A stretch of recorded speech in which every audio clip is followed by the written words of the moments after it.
But today I want to talk about real estate in reference to the writers' strike.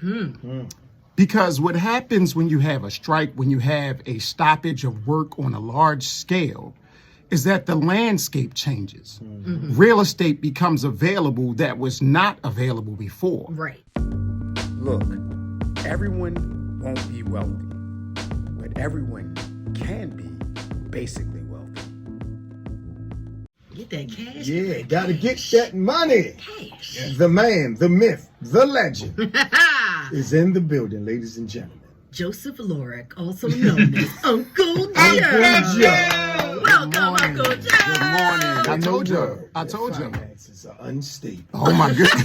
Did you just do the movie intro? He brings stability Yes, in yes, uncertain situations. yes. Bring us some peace of mind today, Uncle Listen, Joe. What do listen. you got? Y'all putting pressure on me again. First, you lift me up, but then you set the bar higher. See, I don't know how to feel about all of that. And, You and know? then let's not forget, when it's all said and done, we disown you. The views of Uncle Joe are not necessarily the views of the station. Facts. If Facts. you lose all your money, it is not our fault. You know what, though? I appreciate that disclosure because that disclosure allows Uncle Joe to be Uncle Joe. Yes. Speaking freely, okay? Nobody owns me but God and my child. I'm just saying. Right.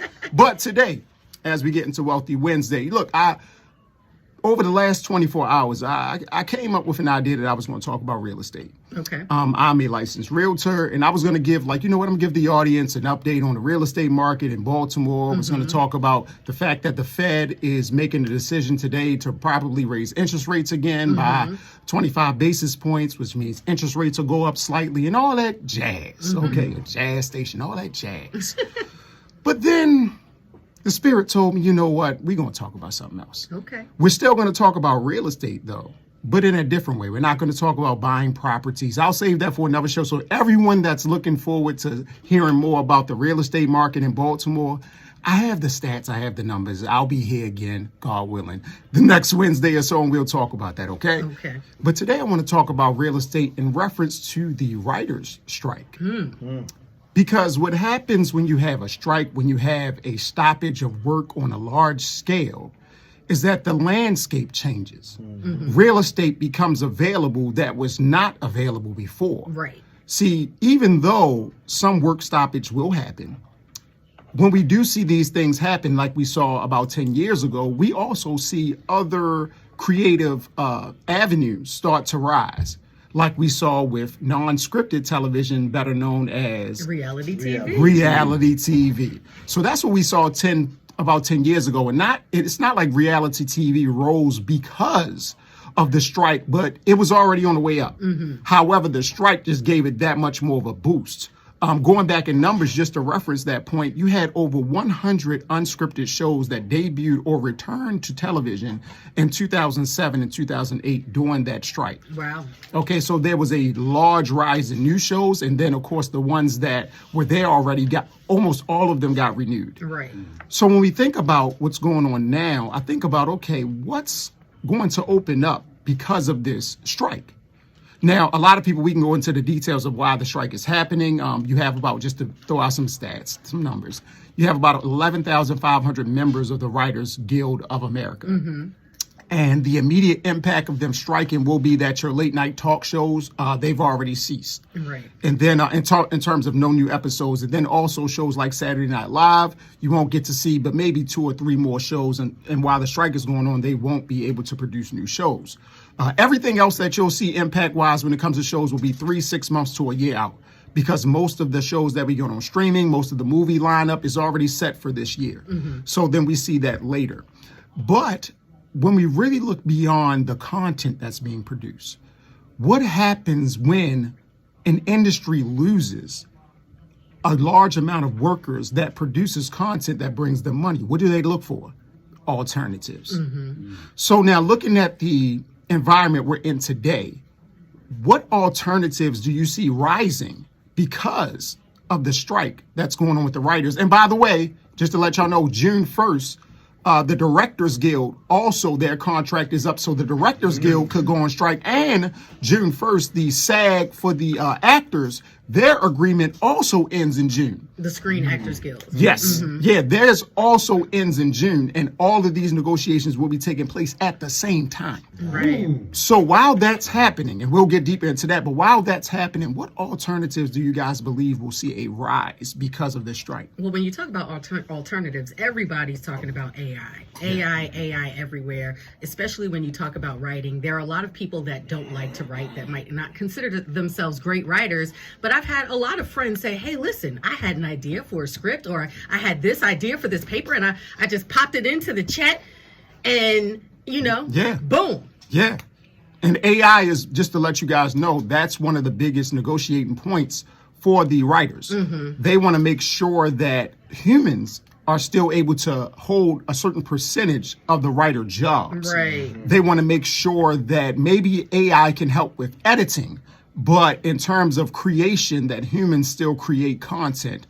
And they also, and this is before that industry explodes. Not industry, but that sector explodes. They want to make sure to get ahead of that and say, we don't want all our jobs gone. We want to make sure we protect at least a certain percentage of our jobs.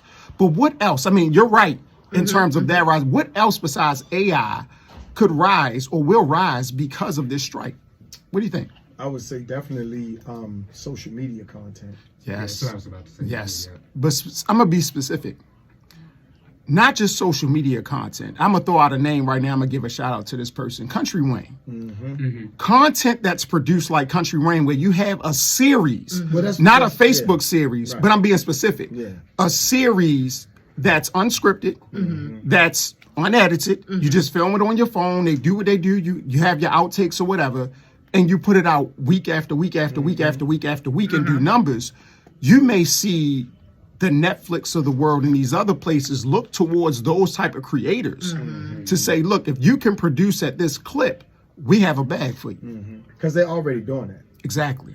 Exactly. That's how DC Young Fly popped off, just hilarious. Just hilarious. A guy like Kountry Wayne, he said he stopped doing stand-up because he actually made more money.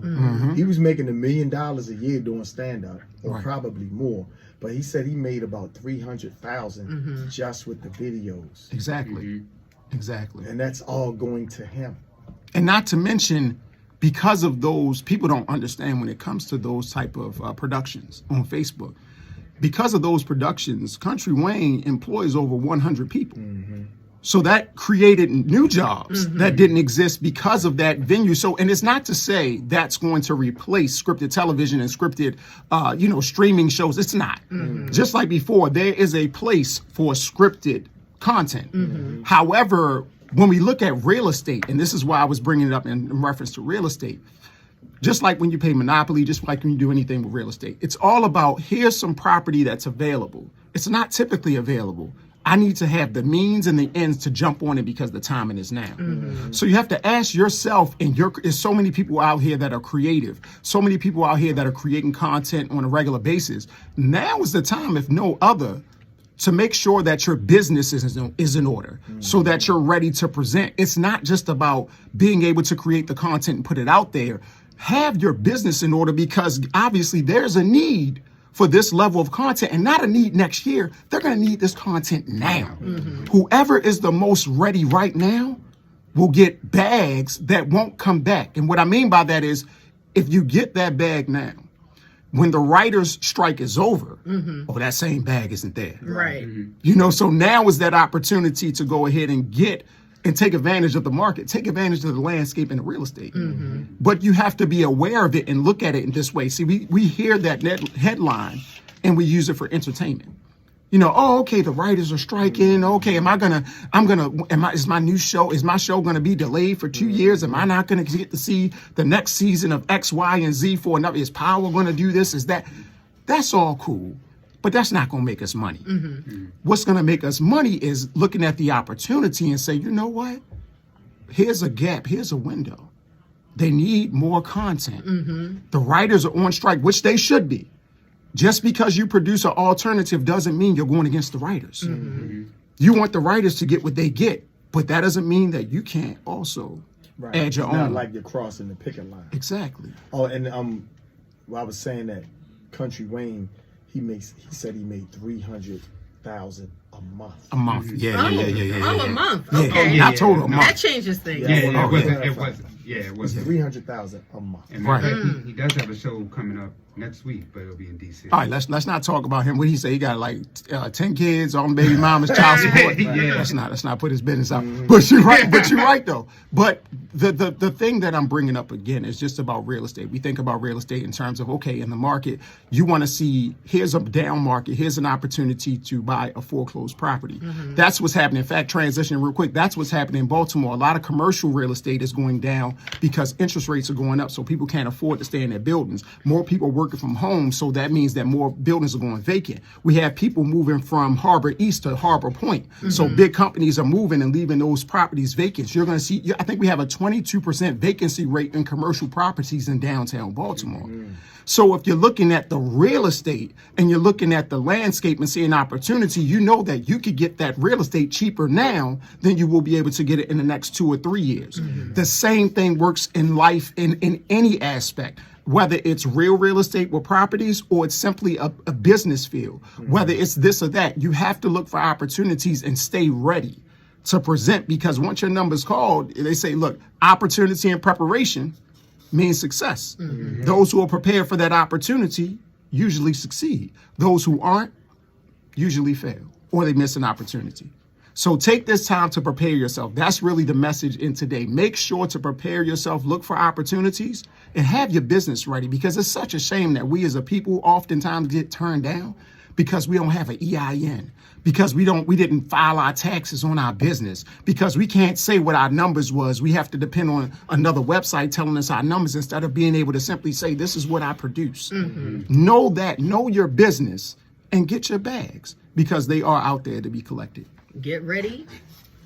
What they say, stay ready, so you don't have to get ready. Exactly. Get ready. Exactly. There you go. Exactly. That's why I be making some videos today. that's why I be hitting the bag. See, you guys stay ready. Right. Okay. Now listen. If you do follow Uncle Joe on social media, if you aren't, you can follow him at Joseph Lorick. That's Josephlorick. And yes, if you do follow him, you will see that that Uncle Joe's aggression, okay, is not only on the stock market, okay. It's not only when he's trying to get these buildings and these properties, okay, but he hits that bag in the gym. I mean, you get it in consistently on a regular basis, and you look kind of, I don't want to say angry, let's say determined. Now, health is wealth. Yeah. I'm determined to stay healthy. Okay. I'm not mad at nobody. I'm a pretty even keel guy. Yeah. However, I've been trained to release aggression, so I know what to release the aggression on. Creed 4? The bag. Hey, listen, if they hiring, I stand in the background and hit the bag. I'm kind of older though, so I had to be a trainer or something. You know what I mean? Okay. I don't know.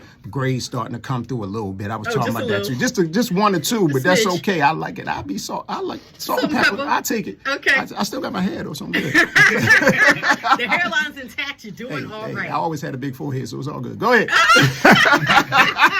Well, yeah, if you don't catch up with Uncle Joe in the gym, because he looks like he be using every ounce of that gym membership. He be on every machine like, listen, we're going to get it in today. But follow him and get some good financial tips as well at Joseph Lorick. We appreciate you coming through each and every Wednesday. Of course, the views and points expressed by Uncle Joe aren't necessarily the views of Morgan State University and WEAA. We appreciate you stopping through for Wealth Wednesdays every Wednesday at 9:20. Thank you so much. We got more in the way. Good morning, Baltimore.